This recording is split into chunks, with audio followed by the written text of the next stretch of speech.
ഞാൻ ഫ്രിഡ്ജുകളിൽ പച്ചക്കറി അങ്ങനെയുള്ള ഐറ്റംസുകളെല്ലാം വെക്കാനായിട്ട് വില കുറവ് കണ്ടപ്പോൾ ഞാൻ ഓർഡർ ചെയ്തതാണ്. അപ്പോൾ അത് ഞാൻ കാണിച്ചു തരാം. പച്ചക്കറികൾ അതെല്ലാം നമുക്ക് സ്റ്റോർ ചെയ്യാനായിട്ട് അത്യാവശ്യമുള്ള സാധനമുണ്ട്.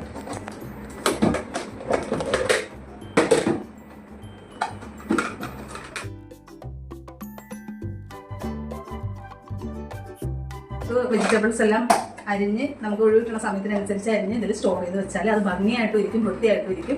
നമുക്ക് ആവശ്യമുള്ളപ്പോൾ പെട്ടെന്ന് എടുത്ത് ഉപയോഗിക്കുകയും ചെയ്യും. കവറിൽ കൂട്ടത്തോടുകൂടി നമ്മളെല്ലാവരും കടയിൽ പോയിട്ട് വന്നിട്ടുണ്ടെങ്കിൽ ആ കവറേ പടി തന്നെ താഴെയുള്ള ബോക്സിലേക്ക് അങ്ങോട്ട് എടുത്തിടലാണ് പതിവ്. ഞാനും അങ്ങനെ തന്നെയാണ് ചെയ്തുകൊണ്ടിരുന്നത്. പക്ഷെ അത് എടുക്കാൻ നേരം പലതും വാടിയിട്ടുണ്ടാവും, ചിലയിലൊക്കെ മണ്ണുണ്ടാവും. അപ്പോൾ ഇങ്ങനെ സമയം കിട്ടുന്നതനുസരിച്ച് ഓരോന്നും നമുക്ക് അരിഞ്ഞു വെക്കുകയാണെങ്കിൽ നമുക്ക് ആ പ്രശ്നമില്ല. അപ്പോൾ ഇത് കാണുമ്പോൾ നമ്മളത് ചെയ്യുകയും ചെയ്യും. അപ്പോൾ 1, 2, 5, 6 കിട്ടിയിട്ടുണ്ട്. ഇതിന്റെ ലിങ്ക് വേണ്ടവർ പറഞ്ഞാൽ മതി, ഞാൻ ഡിസ്ക്രിപ്ഷൻ ബോക്സിൽ ഇട്ടേക്കാം.